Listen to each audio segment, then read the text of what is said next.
Onda, la comunidad de podcast independientes en español, presenta Los Reinos del Sol.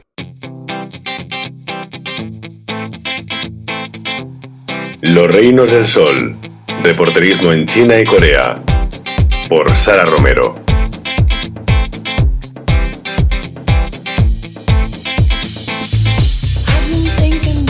Bienvenidos, os habla Sara Romero, periodista en Pekín desde hace casi 5 años y como cada domingo os invito a asomaros a los Reinos del Sol.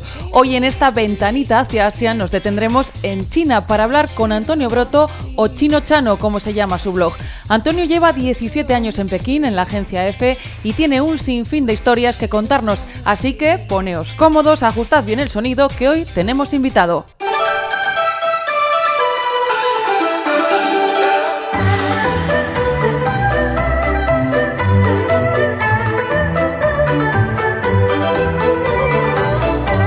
Como decía, tenemos invitado y es un lujo porque para los que llegamos mucho más tarde es una enciclopedia andante. Bienvenido, Antonio, gracias por asomarte a los Reinos del Sol.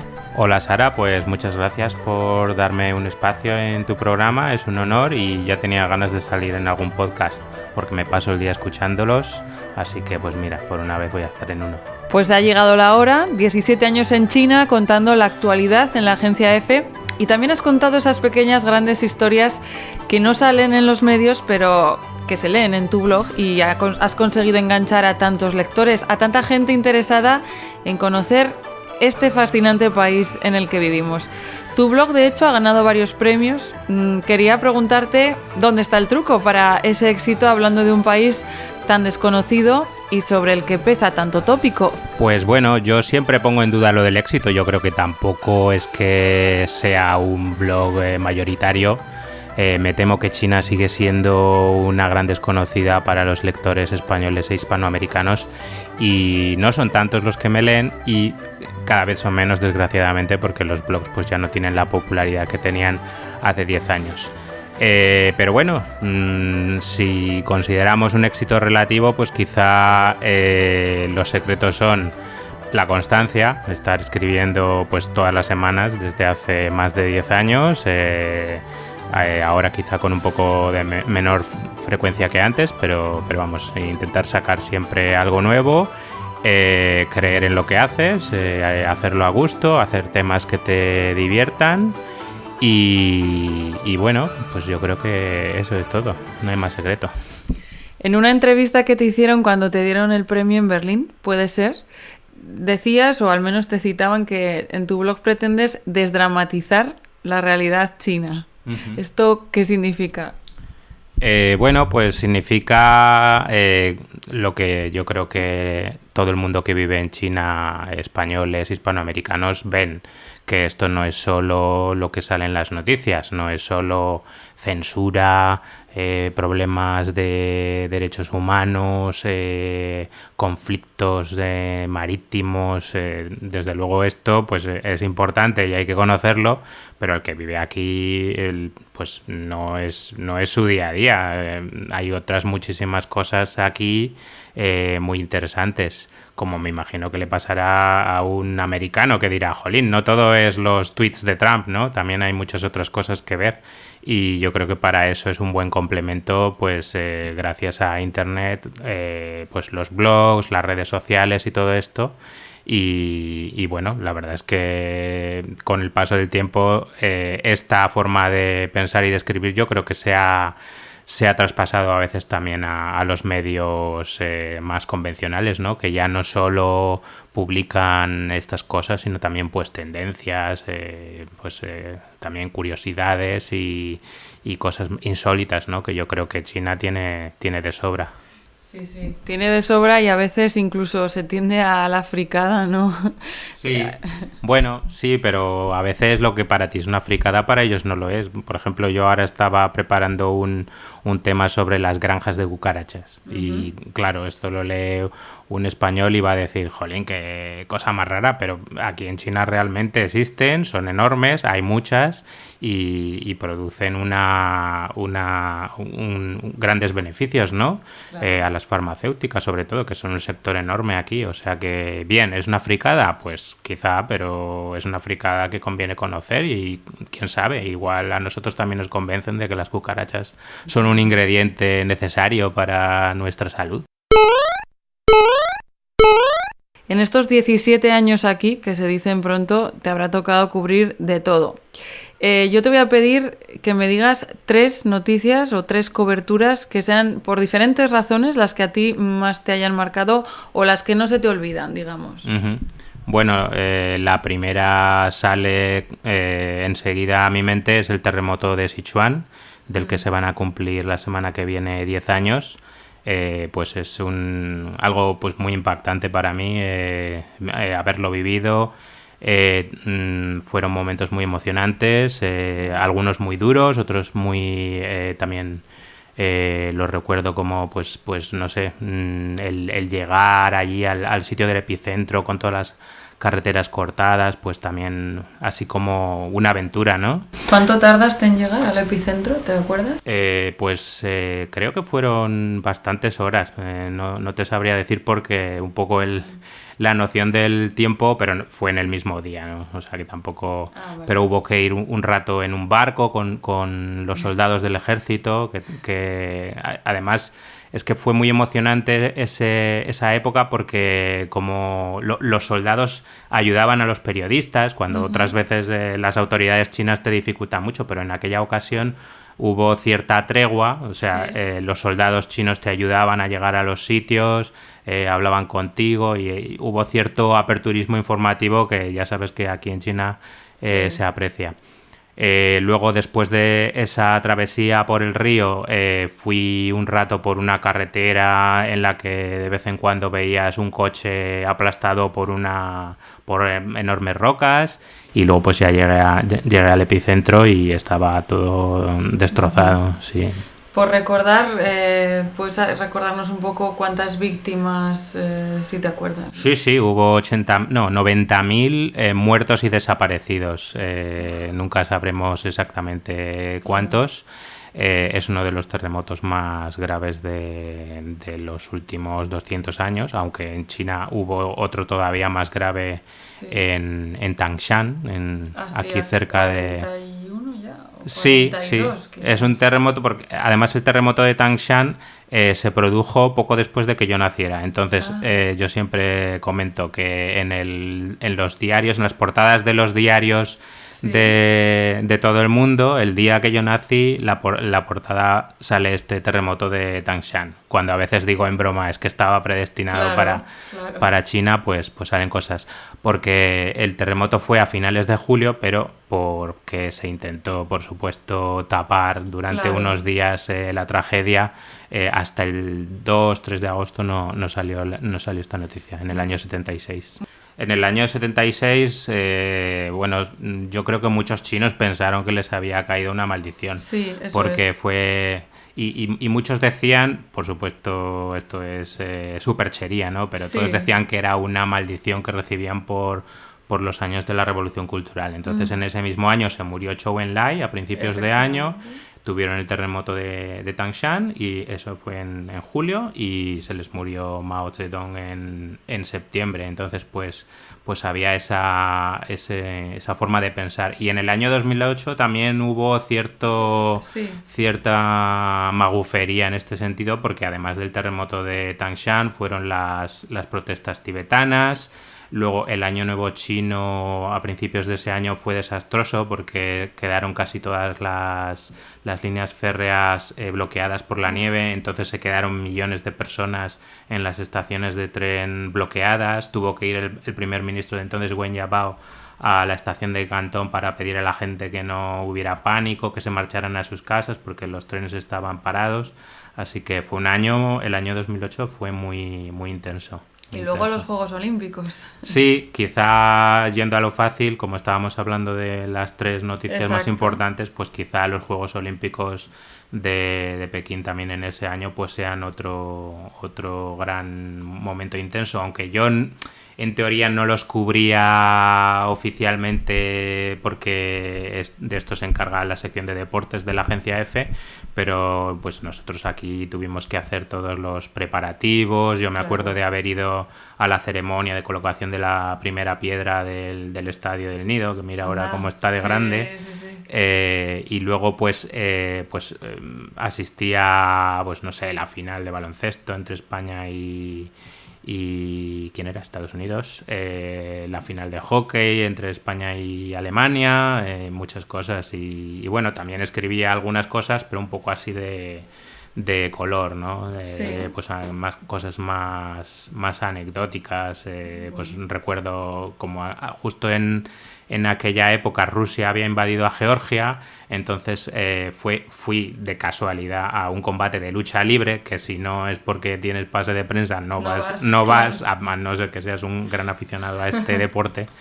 Y ganó la medalla de oro un georgiano, y entonces en la rueda de prensa dijo: esto lo hago por el pueblo georgiano que está sufriendo mucho, y entonces pues hice una nota de color sobre cómo se colaba la política exterior en los Juegos Olímpicos, que pues siempre ocurre, ¿no?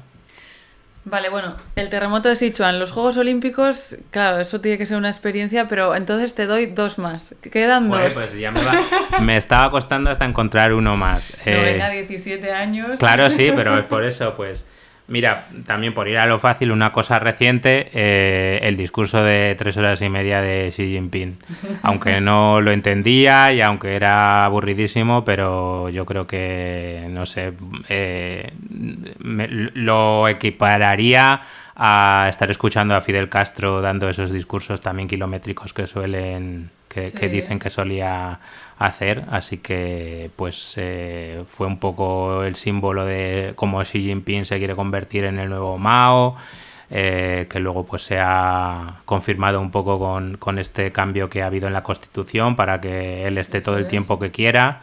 Y no digo que fuera divertido, cierto es, pero bueno, poder decir estuve en un discurso de 3 horas y media de Xi, pues bueno, yo creo que vale la pena. Claro, además que es histórico, ¿no? Que esto se va a estudiar en los libros de texto, los chinos por obligación y los demás porque es histórico. Se lo tendrán que aprender de memoria, me temo. Sí. Ya sabes que siempre me gusta hablar de algún tema de actualidad en el podcast, algo que haya surgido durante la semana, y estos días, aunque a estas alturas no está confirmado, aquí se habla de Iniesta. Tú que eres futbolero, ¿cómo ves esa operación millonaria? Dicen que se va a Chongqing, que no puede sonar más a chino, la verdad. Sí. Bueno, pues el fútbol es así, como diría el tópico, y por supuesto los futbolistas no juegan al fútbol solo por afición, sino también por dinero de su trabajo, y allí donde les paguen mejor, pues quizás se van. Yo creo que Iniesta hace muy bien, fue muy emocionante su rueda de prensa del pasado viernes. Desde aquí de China la seguimos todos con muchísima atención a ver si decía a qué equipo se iba, pero no soltó prenda. Estaba demasiado emocionado pensando antes en el adiós al Barça que en decir hola a su nuevo equipo. Creo que todavía se lo está pensando, porque no solo es Chongqing, creo que también hay otro equipo, el Tianjin Teda, que le está intentando convencer.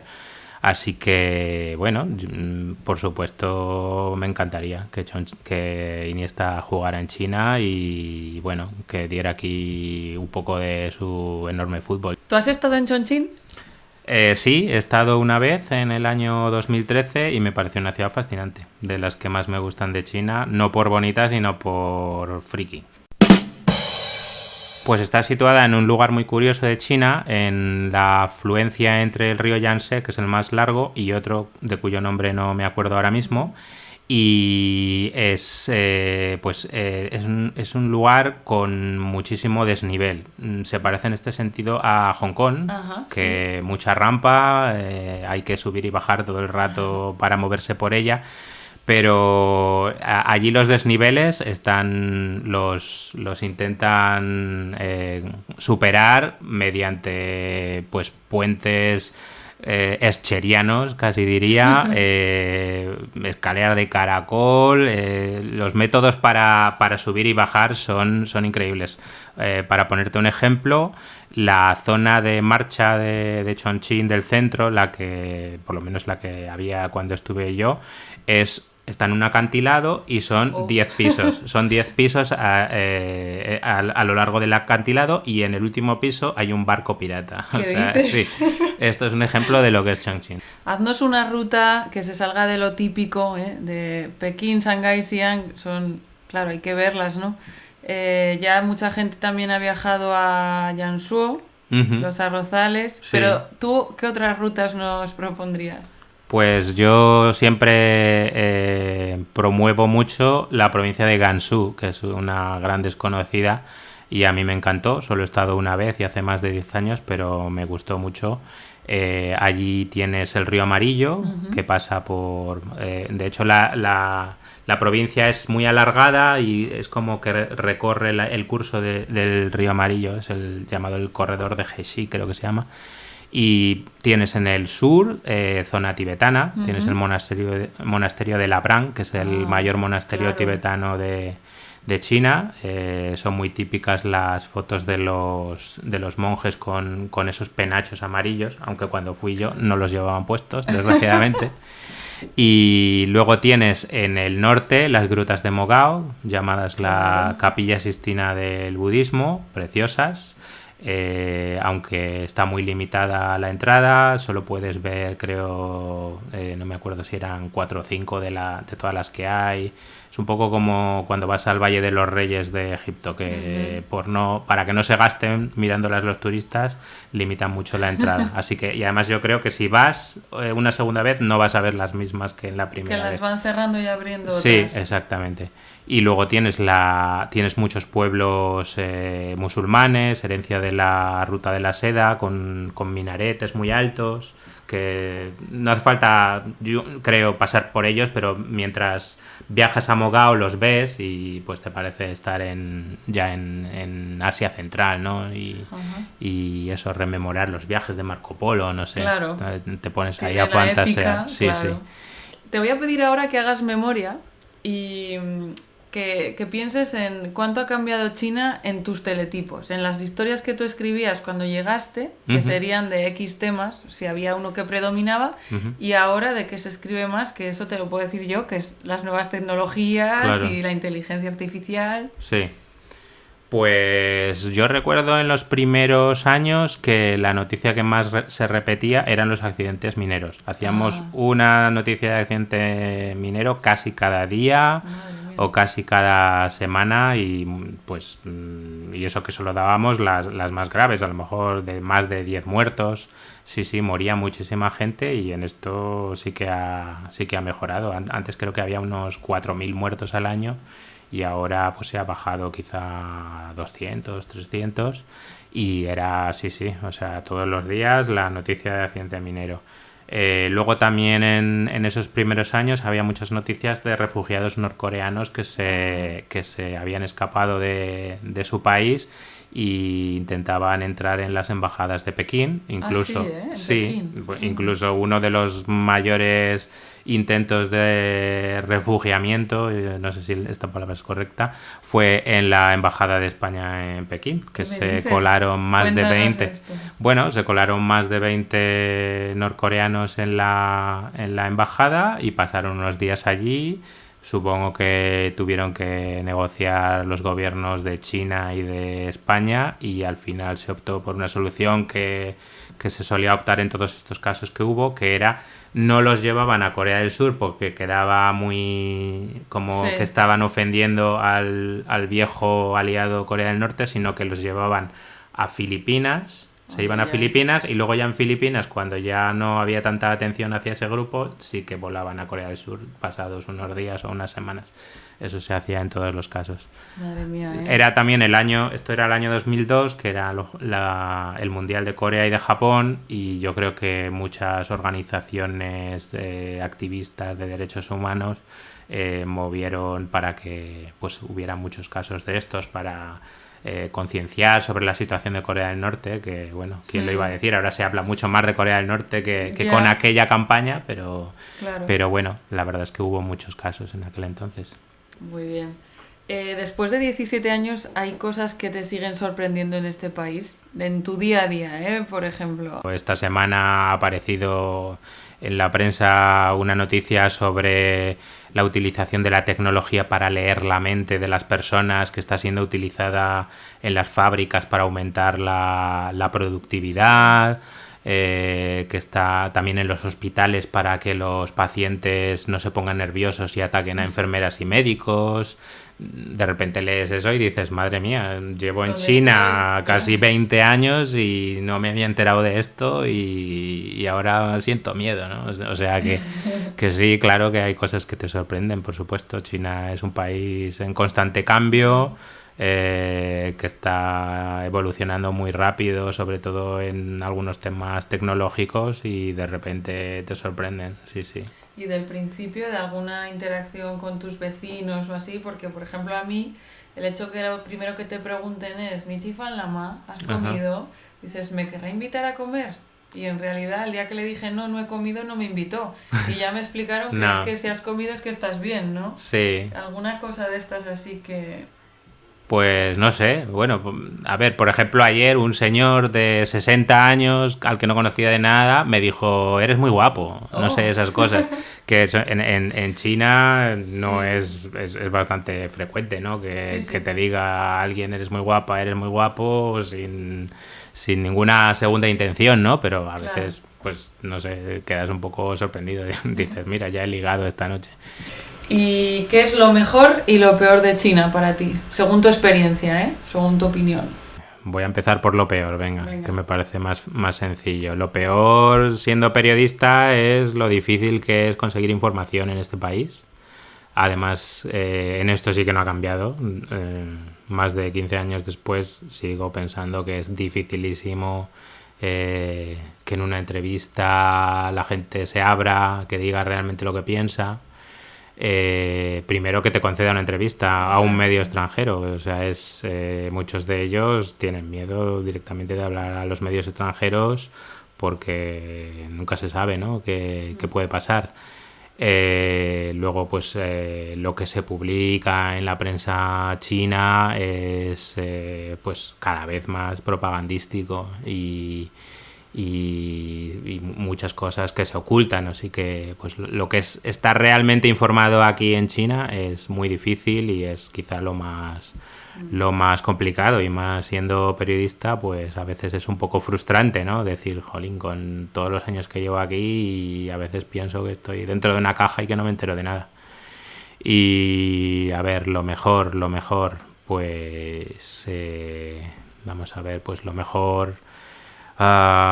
quizá lo diferente que es esta cultura de la europea, lo cual pues te permite abrir tu mente a otras cosas, no sé, aprender a pensar de otra forma, adaptarte mejor a los imprevistos, a los cambios.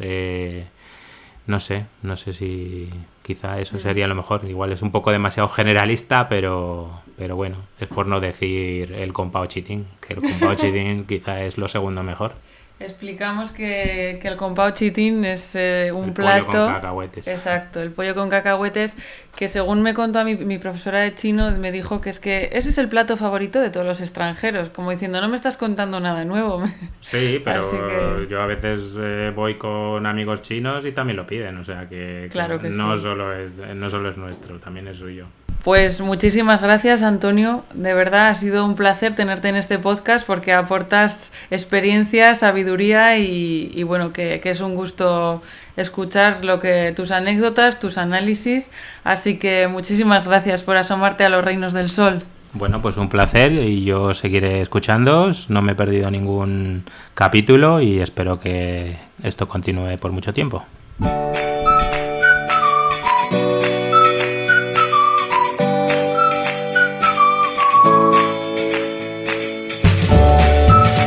Te Terminamos aquí este capítulo de hoy especial, más largo, con invitado, y os esperamos la semana que viene. Gracias a Dani Esparza por la magia con la técnica y a vosotros por escucharnos. ¡Feliz semana!